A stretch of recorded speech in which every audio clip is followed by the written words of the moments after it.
Sejam bem-vindos a mais um episódio do Meet the Artist e hoje é com Pedro Nunes. Olá pessoal, Pedro, para onde nós vamos então?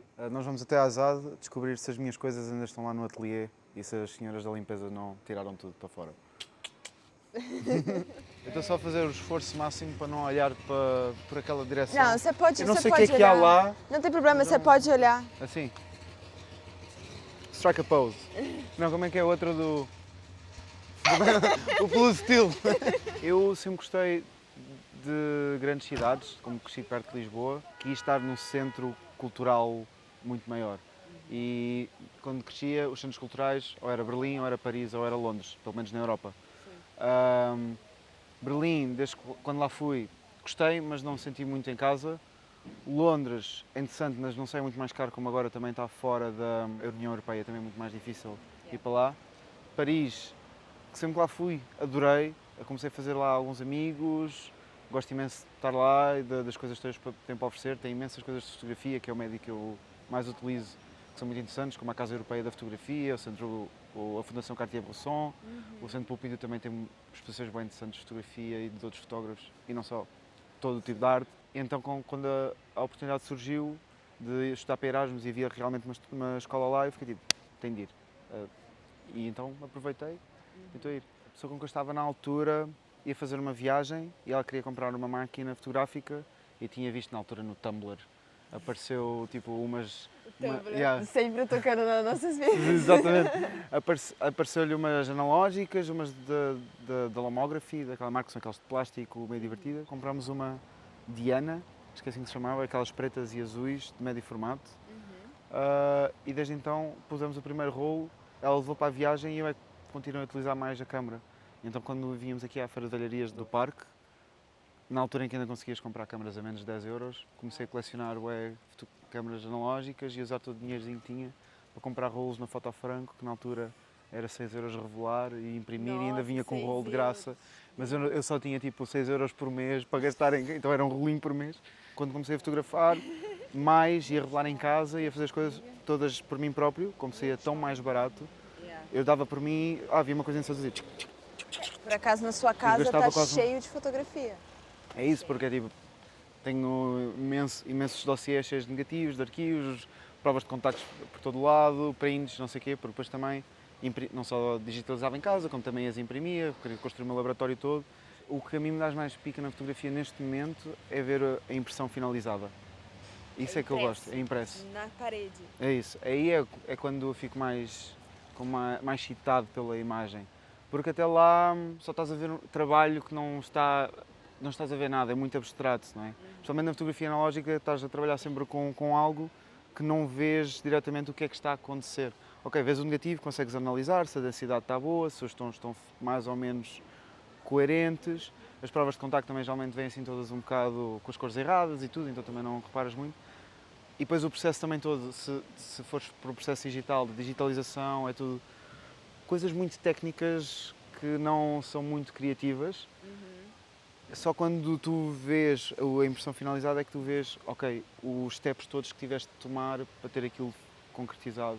Porque no início, como eu não via fotografia como não era tanto como algo criativo, não via como um médium artístico. Eu comecei a ver a fotografia como um hobby e o que me interessava era mais a tecnicalidade das coisas. Por isso é que eu também gostei muito da fotografia analógica, por causa do material em si, da tecnologia em si. Como é que a química funciona, como é que funciona. É quase que reveladores é que fazem aqui isto, que reveladores é que fazem aquilo, como é que alteram a imagem, como é que o processo de digitalização altera, como é que os diferentes papéis alteram. Isso levou-me a ter um conhecimento técnico muito grande e a estudar muito o processo técnico. Isto agora tenho estado a destruir um bocado mais também, por causa de estar interessado em outros fotógrafos como o Dado Moriyama, como o Wolfgang Tillmans, que fazem uma fotografia um bocado mais off the cuff, é quase snapshot, de uma maneira, não há tanto aquela procura da qualidade técnica no sentido de fazer a imagem ser o mais sharp possível, quieta, uma leitura instantânea fácil, mas como venho do interesse mais de ver tipo, gestos e interações entre pessoas, isso veio a criar a maneira como eu vejo as imagens hoje em dia e o tipo de imagens que também me interessa. Já não é só tipo randoms na rua a apontarem um ao outro, como é geralmente a fotografia de rua atual. Já tem um layer de intencionalidade muito maior, mas continua a ser focado nas pessoas, as emoções, troca de experiências e é muito uma documentação também das minhas amizades e das minhas relações interpessoais. Você é uma pessoa totalmente técnica e muito profissional na fotografia, mas eu te conheci como tatuador. Exato, porque esse era o que eu sempre quis fazer desde que era miúdo, era o meu emprego de sonho era ser tatuador. E você conseguiu? E consegui. Na checklist? Já está. Só está faltando Paris, É só falta Pedro, Paris, é isso. Eu vou também estar lá a tatuar em Paris, portanto vai-se juntar tudo, é perfeito. Pronto, a gente está aqui num caminho muito especial para mim, imagino para você também.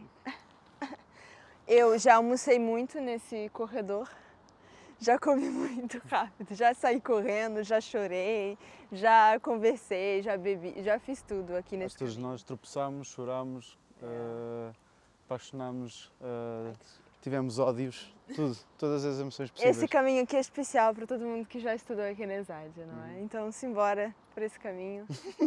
Basicamente, o que me fez interessado na tatu, quando comecei realmente a tatuar, era quase sempre o que é chamado de tatu tradicional. Eu não gosto muito dessa expressão, gosto mais de chamar de tatu clássica ocidental.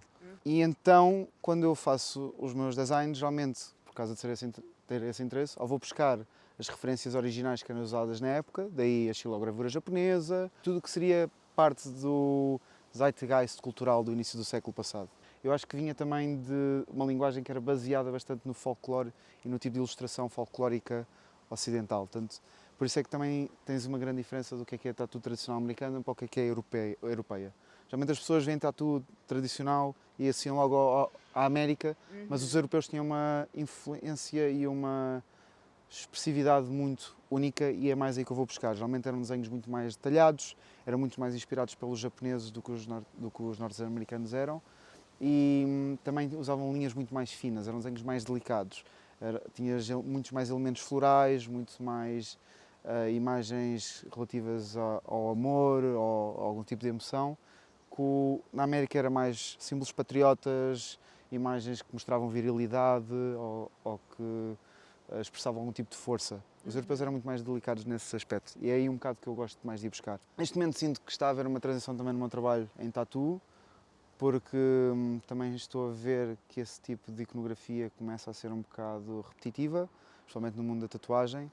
Embora eu adoro a tatuagem clássica, sinto que já não me interessa tanto não só a parte técnica, o aplicar a tatu já não é tão divertido como já foi para mim. Há outro tipo de técnicas que eu estou a gostar mais de trabalhar, que também levam para outro tipo de ilustração, outro tipo de desenho. Porque uma coisa que eu reparei é, eu fui por este caminho de, ok, tatu clássico ocidental, onde é que são as referências originais, de onde é que vem, e apontava tudo para o Japão. Então fui tentar aprender muito mais sobre a cultura nipónica, sobre a maneira como os pintores representavam o mundo à volta deles, como a estilogravura era feita, quem é aqueles ilustradores, porque é que eles ilustravam as coisas da maneira que ilustravam.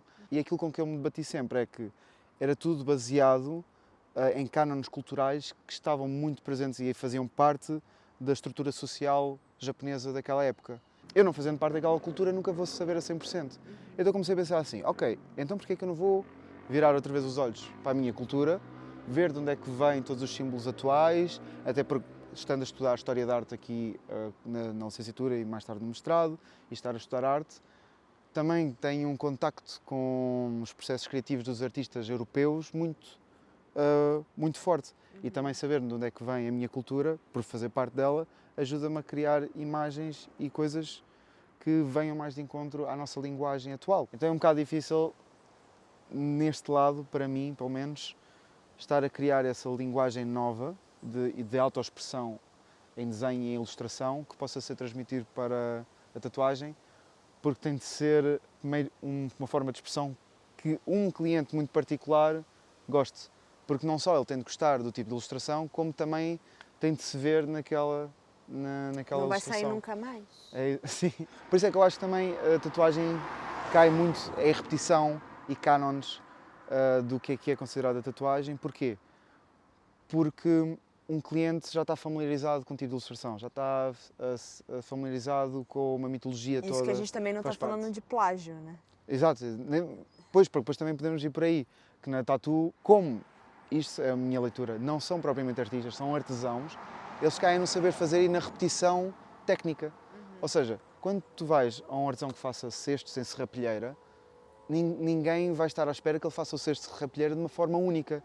É como a cultura portuguesa cria o cesto de serrapilheira. Sim. Ele foi repetindo Ele foi porque repetindo. aprendeu de alguém que fazia Sim, igual. e é assim que se fazia e toda a gente faz. E na tatuagem acontece exatamente a mesma coisa. As pessoas querem, na maneira mais simples, os letterings com aquele tipo de letra, daquela maneira, e vais repetir. Ou aparece com um desenho que apareceu noutro sítio qualquer e vais repetir porque sabes fazer, porque há um conhecimento técnico e se aquilo está na internet, muito provavelmente a pessoa que criou aquele desenho também já tirou de outro sítio. Porque a tatuagem vem muito daí, é tirar imagens do mundo para si, porque essas imagens não são consumíveis da maneira como o cliente da tatuagem as quer consumir. Ou seja, a tatu coloca imagens no corpo porque quem as criou originalmente não as intencionou assim, não é? É uma interpretação nova que nunca seria possível sem a prática do tatuador. E por isso é que eu o vejo como o artesão, não como o artista, porque não estás propriamente a criar. Qual que foi a sua última tatuagem que você fez? Que eu fiz a mim próprio ou que eu tatuei alguém? Não, o que você fez em si. A última foi o do peito.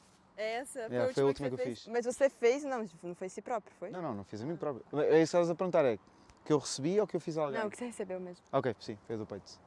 Que agora fez-me estar um bocadinho em pausa de receber tatuas, que isto doeu, que se farta.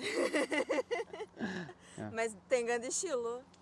Tá servindo. Ó, agora tá todo mundo vendo, tá aqui. Tá Por que vendo? você deixou abertinho assim o botão? Mostra Eu já deixava antes, para que conste. Doeu pra caralho, pelo menos eu mostro aqui. Exato. Mas para que conste, geralmente a maneira como eu sou tatuado é eu não escolho nunca as minhas tatuagens, eu escolho quem quer que me faça e digo o que é que queres fazer. E É neste, sério? sim, e neste caso foi com um tatuador, quando estive agora a última vez em Eindhoven, que se chama Javier Betancourt. Eu queria fazer uma peça qualquer no torso, mas não sabia bem o quê, o plano era qualquer coisa na barriga. Ele disse, eu tenho esta coroa de espinhos que eu quero bem fazer e como tu estás sempre a usar as camisas abertas, eu acho que há mesmo bué da fixe no teu peito, fica um vibe cool. E eu fiquei tipo, ok, fuck it. Então foi mais, eu não ando com as camisas abertas para mostrar a tatu, eu fiz a tatu porque o tatuador soube. Eu andava com as camisas abertas. Tô brincando. Por acaso, você anda sempre com a camisa aberta, é verdade. Então, aprendi tantas coisas de maneira tão rápida, mas acho que a que me sobressaiu mais, que me está a ajudar mais neste momento é aprender a dormir bem. Eu digo, deita-te horas como deve ser, acorda como deve ser, porque senão todo o resto desmorona-se todo e não consegues ser criativo, não consegues produzir, não consegues fazer nada daquilo que queres fazer. Dormir bem é das cenas mais importantes. Uma boa almofada e um bom colchão são as melhores coisas da vida. Acho que é a maior conselho que eu posso dar a toda a gente. Porque se não dormires bem, não consegues fazer nada. Nada. E vocês também. Comprei uma boa almofada, ok? Memory foam, tudo. E há umas mantinhas com peso, aquelas weighted blankets. Dormir com coberta pesada é muito bom. Sim. É isso, obrigada. Obrigado. É o seu. É o meu. Ah, minha mãe. E ô, mãe? Estou. Como é que é? Estou a ser entrevistado agora. Sim, estou a ser entrevistado agora. Depois posso ligar mais tarde. Tá bem, tá bem. Beijocos. Tchau, tchau. E ô, mãe? Essa podes deixar se quiseres, acho que é engraçado.